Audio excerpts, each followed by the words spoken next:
Greetings, greetings, greetings, sports to the bone people. Welcome back to the channel. So that's another game done and dusted. Another 2 points secured by West Indies as we were able to get the better of Nepal. So we're going to talk about the game. We're going to take a look at the scorecard, identify a couple of things that we did well, and a few things that we definitely need to improve on going into the next game. So just give a listening ear until the end and let me know what you think in the comment section.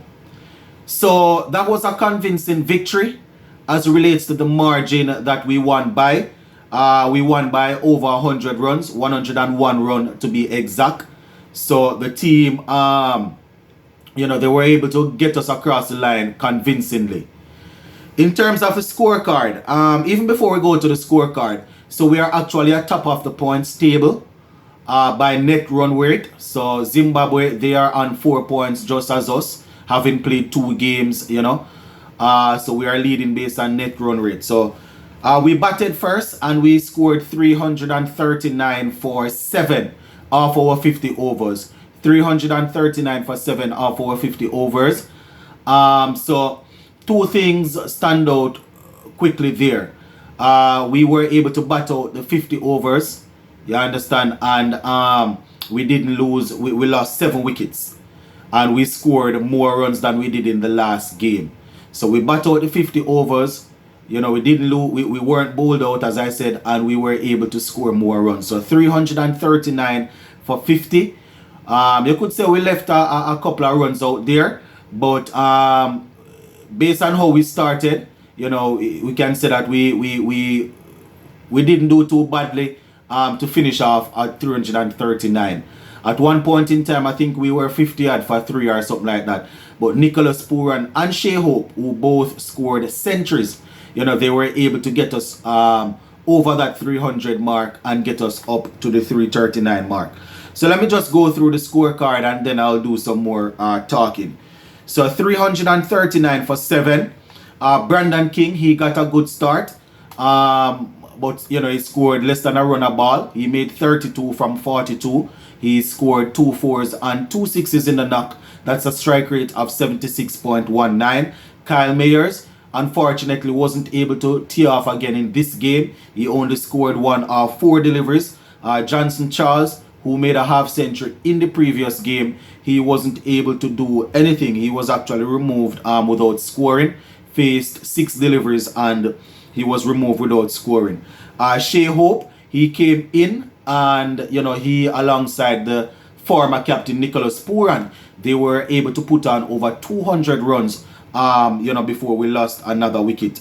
So before we lost Pooran. So Shea Hope, he made 132 off 129, 10 fours and 3 sixes in the mix there, scoring at a strike rate of 102.33. Nicholas Pooran 115 runs off 94 deliveries, 10 fours and 4 sixes. That's a strike rate of 122.34. So, Nicholas Pooran getting his second ODI century. I think his last one was, his first and only one was 2019 in the World Cup, if I'm not mistaken. Shea Hope bringing up what is probably his 15th ODI century. So, it's good to see 2 senior players standing up and getting some runs when it mattered the most. Ravman Powell came in and he was looking to continue the scoring. He made 29 from 14. So that's a strike rate of 207.14.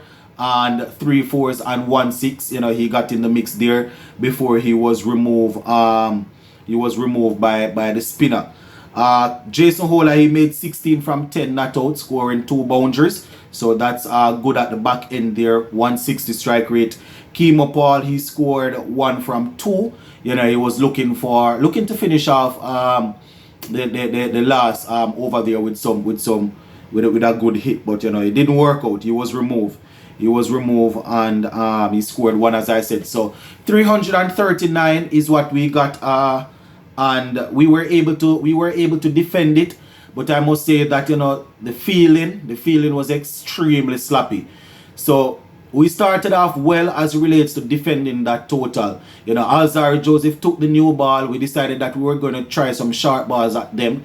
And I think most of the wickets fell by the route of short pitch deliveries, you know, taking the edge and batsmen, you know, miss pulling and thing like that. But I think the feeling was a little bit off today in terms of us taking the catches and, you know, even some misfields. It just wasn't too solid. It wasn't solid at all. But before I go down into our bowling, so this is how the wickets fell. 2 for 1 for us, that is 2 for 1, 9 for 2, 55 for 3. And then from 55 for 3 to 271 for 4. Then it was 310 for 5, 335 for 6, 339 for 7. And we finished off at that 339 there for 7. As the overs, we ran out of overs. Lalit, he was the top wicket taker for them, picking up 3 for 52. So in terms of our bowling, my viewers and subscribers, as I said, we started off pretty well, but we just weren't able to clean them up. We weren't ruthless. That is something that we hear the coach and the captain talking about, trying to be ruthless in the back end there. So we eventually got them for 238 all out of 49.4 overs. I think it was Kyle Mears getting the last wicket there at the back end. So Nepal not doing too bad at all, my viewers and subscribers. 238 is not a bad score. You understand? In terms of the bowling for us, Jason Ola and Alzari Joseph, you know, they were pretty good. Jason Ola, he picked up 3 for 34 from his 10 overs. So once again, Ola proving to be very vital where the ball is concerned. Alzari Joseph, 10 overs, 45 runs. He picked up 2 wickets. Kyle Mears, 6.4 overs, 37 runs, 1 wicket. A little bit on the expensive side. Kemo Paul, 10 overs, 63 runs, and he had 2 wickets.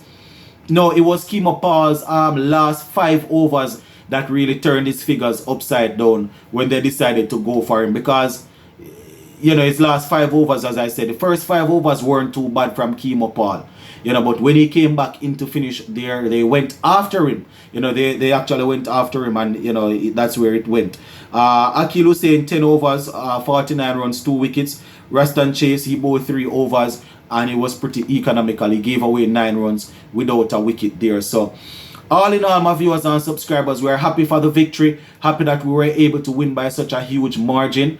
And, you know, it's going to be all to play for when we go up against Zimbabwe. You know, we have Zimbabwe, I think, and Netherlands remaining, if I'm not mistaken. So, you know, it's good that we won. But as I said, there are certain things that we definitely need to sharpen up on.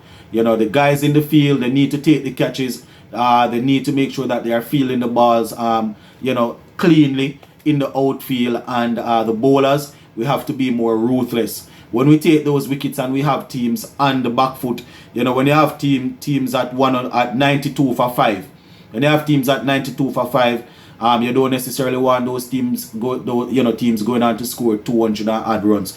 We had them at 48 for 3, 81 for 4, 92 for 5, and then from 92 for 5, you know, they went to 129 for 6, 197 for 7, and, you know, they went all the way up to 238. So we need to find ways to take wickets at the back end to make sure that we are cleaning up teams. Can't give teams like Zimbabwe and Sri Lanka those sort of chances. You know, we can't put down catches. We can't misfield balls like that. So all in all, as I said, we're happy that we were able to win. Couple of things that went wrong in the USA game we fixed, in the sense that people that got start were able to push on. The 2 guys that got start for us, well, Brandon King got a start, you know, wasn't able to push on, but Pooran and Hope, they got starts and they were able to push on and get 3-figure scores. So we just need to sharpen things up and take it from there. Gonna leave it right here for now, my peeps. Later on, we will definitely take a look at a few other things. Big up.